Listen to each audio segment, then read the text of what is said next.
Queridos irmãos, queridas irmãs, em nosso Senhor Jesus Cristo, como foi lembrado a todos nós, lá no início da celebração de hoje, com a bênção dos ramos, esta celebração tem dois momentos. Aquele que depois se prolongou na procissão até a chegada aqui, quando nós aclamamos a Cristo como o nosso Rei e o nosso Salvador.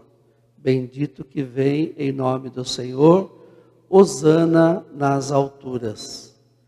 Foi por isso que carregamos palmas e ramos de oliveira, palmas que lembram a vitória de Jesus, e os ramos de oliveira que nos recordam que Jesus é o ungido do Pai.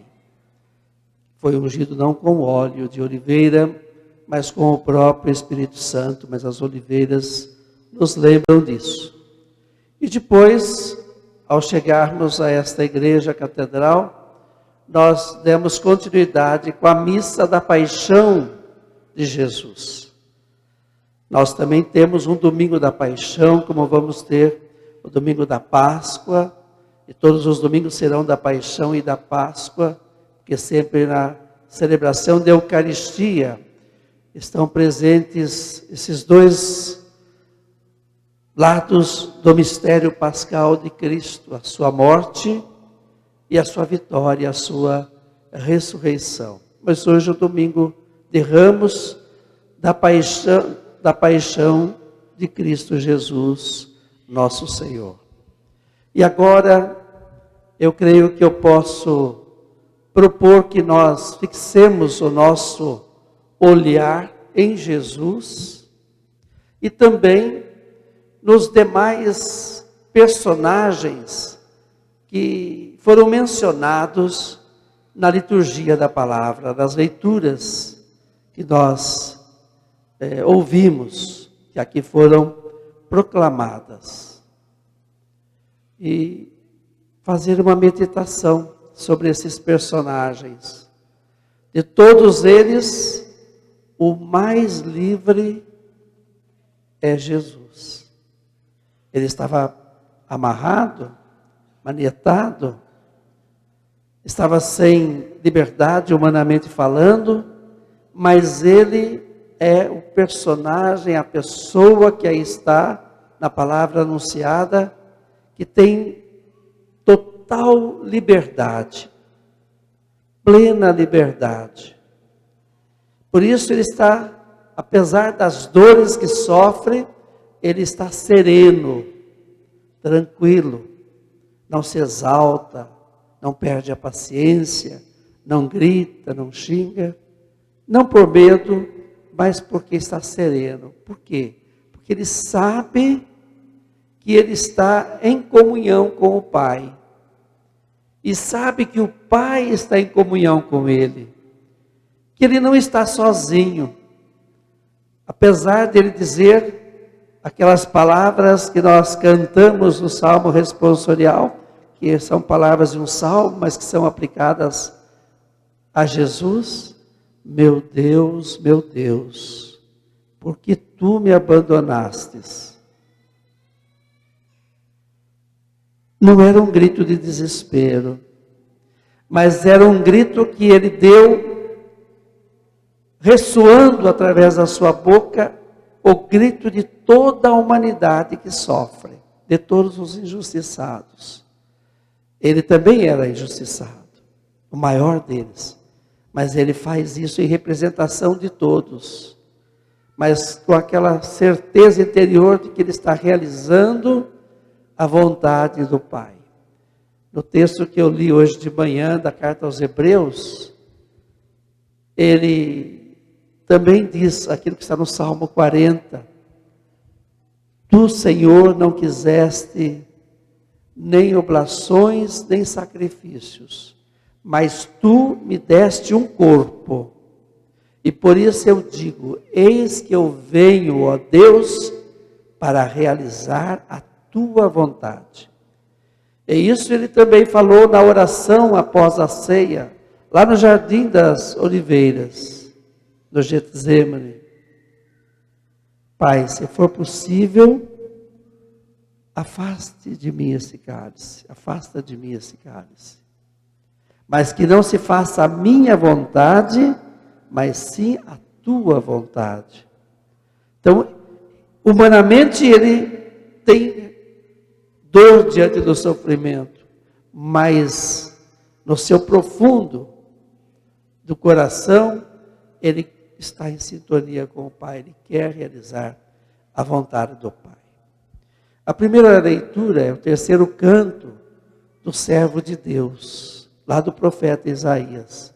É um retrato de toda pessoa que decidiu fazer o bem e servir aos irmãos e irmãs, e que é incompreendido e que é injustiçado. Se aplica a todos eles. Mas de modo especial, a igreja reconheceu nesse canto do servo de Deus a figura de Jesus. Ele é o maior injustiçado da história. Mas ele está com fidelidade a Deus, nosso Senhor. No Santo Evangelho que nós ouvimos agora, relato da paixão e morte de nosso Senhor Jesus Cristo, e já a previsão da sua ressurreição, vimos ao final, eu queria fazer um convite a que todos, se puderem, releiam a paixão depois, pode ser hoje, pode ser amanhã, num desses dias, prestando atenção nos personagens que eu já tinha mencionado.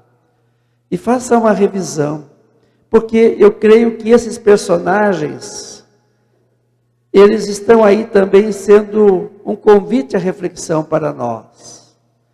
Eles são atitudes que nós devemos prestar atenção e ver quais delas nós devemos assumir e quais delas nós devemos deixar de lado. A quem nós queremos imitar. Então nós vemos, por exemplo, a figura de Judas. Quem era Judas? Era um dos 12 apóstolos, escolhido por Jesus. Ele tinha a mentalidade do povo todo de Israel, lá do Antigo Testamento. Ele pensava assim, que o Messias, quando chegasse, ele vinha com poder e força, mais forte do que um guerreiro. Ele iria destruir todos os inimigos do povo dele.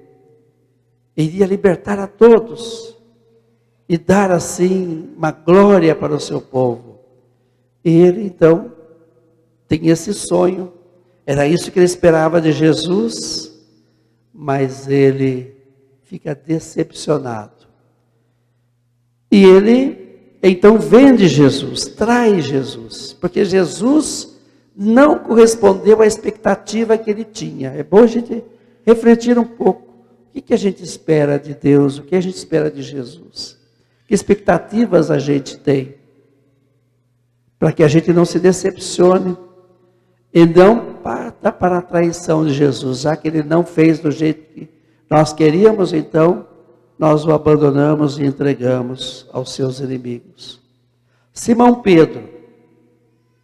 Simão Pedro me veio à mente enquanto não tinha pensado antes, mas enquanto via ali, ouvia a proclamação da paixão, me veio à mente, Simão Pedro era alguém que tinha confiança em si mesmo. Todo mundo pode errar. Todo mundo pode trair o Senhor. Todo mundo pode fugir e abandonar o Senhor. Mas eu não. Mas ele está fazendo isso pensando em si mesmo. Eu tenho poder para fazer isso. Não reconheceu a sua fraqueza, a sua limitação. E a necessidade da graça de Deus, que mais tarde vai fazê-lo também enfrentar a cruz, porque aí é a graça que conduz a Pedro. Mas aqui ele está pondo a sua esperança, a sua confiança em si mesmo. E por isso ele também não traiu como Judas, mas ele negou a Jesus. Não se comprometeu com Jesus. Os sacerdotes e as lideranças do povo elas tinham a missão, esse era o ensinamento do Antigo Testamento, de apontar quando o Messias chegasse. E apresentar o Messias para o povo.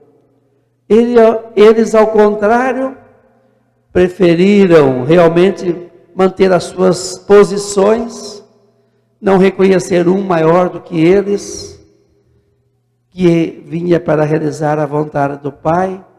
Ao invés de apontá-lo, se tornaram os seus inimigos. Porque o Evangelho, ou de ontem, ou de sexta-feira, ele lá diz que desde um determinado momento, e esse momento foi quando Jesus ressuscitou Lázaro, eles decidiram matar Jesus. Porque se não matassem, eles pensavam, todo mundo vai segui-lo e nós vamos ficar sozinhos. Então vamos tirar, eliminá-lo. Então, ao invés de cumprir a missão que tinha de anunciar e apresentar o Messias, eles preferiram matar o Messias. O governador Pilatos até percebeu e até foi alertado pela esposa dele.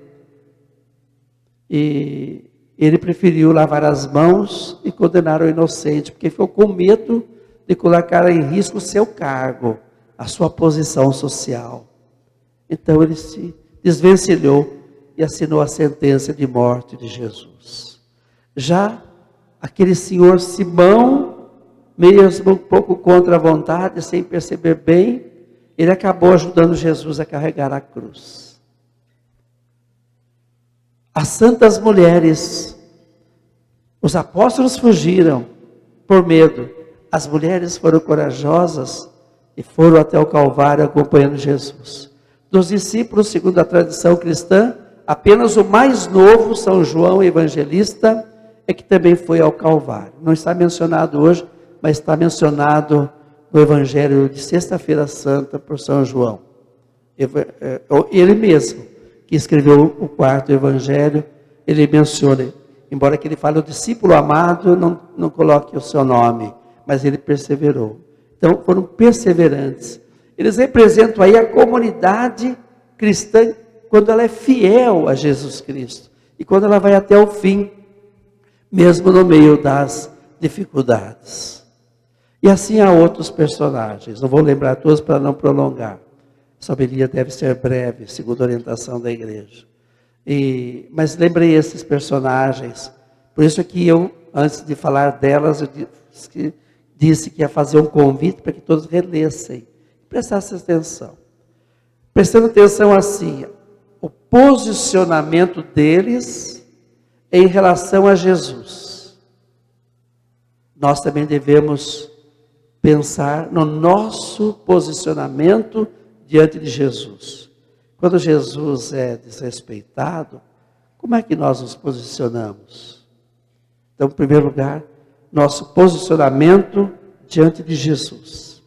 Mas também o nosso posicionamento diante dos nossos irmãos e irmãs, o nosso próximo, sobretudo os mais fracos e oprimidos. Como é que nós nos posicionamos? Nós somos, assim, apenas entusiastas de momento, como Simão Pedro? Nós somos traidores como Judas?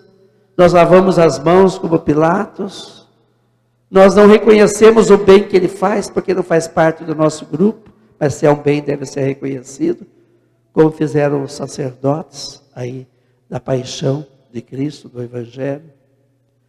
E a gente então pensar o nosso posicionamento diante das necessidades de nossos irmãos e irmãs. Lembrando-nos de que é Jesus quem nos pede isso. Portanto, não estou inventando. Tudo o que vocês fizerem ao menorzinho dos meus irmãos, é a mim que estarão fazendo. Por isso, então, olhar para Jesus e olhar para o próximo. Olhar para Jesus injustiçado e o próximo injustiçado. E o próximo abandonado. E o próximo que está no sofrimento. E aí pedir a Deus, nosso Senhor, a graça de nós nos enchermos de amor, do seu amor, para que possamos ser também discípulos amados de Cristo, aqueles que de fato fazem a vontade de Cristo, que estão ao seu lado e que fazem a vontade de Deus. Na segunda leitura, nós ouvimos bem Jesus, ela reforça o Evangelho. Jesus tinha a mesma dignidade e majestade que Deus, mas ele não ficou apegado, ele se esvaziou dessa grandeza, não renunciou a ela, mas se esvaziou e se fez homem, e na sua humanidade estava escondida a divindade, ela estava presente, mas não visível, e sendo homem, fez-se servidor de todos, e sendo servidor foi fiel, sendo servo foi fiel até a morte e morte de cruz. E aí então, ele chega ao mais profundo do abismo, a sepultura. Mas não para aí. Por isso disse, a missa de hoje já anuncia a ressurreição. Por isso Deus o exaltou, o ressuscitou e exaltou. Ele deu um nome que está acima de qualquer outro nome, para que ao nome de Jesus se dobre todo o joelho, seja no céu, na terra e abaixo da terra, como nós fizemos ajoelhando hoje, no momento da proclamação da sua morte, por amor a nós. E toda língua proclame para a glória de Deus Pai, Jesus Cristo é o Senhor. Levamos essa Semana Santa com intensidade. É interessante que aqui a segunda leitura está assim, Filipenses 2, 6 a 11. Tem o 5, portanto, antes. E no 5 tem um grande convite para nós. Sabe qual é o grande convite que São Paulo faz aqui no versículo 5, que não está aqui hoje, não foi lido aqui, mas porque esses aqui estão prescritos. Tenham em vocês, meus irmãos, os mesmos sentimentos que foram os sentimentos de Jesus. E aí é que ele começa a falar, ele era igual a Deus, depois é que vem, mas antes ele colocou isso. Então, um grande convite a nós, nessa semana, nos deixarmos encharcar pelos sentimentos de Jesus, sentimentos de amor, de simplicidade, de humildade, de confiança em Deus, de amor a Cristo, amor a Deus e amor aos nossos irmãos e irmãs. Amém.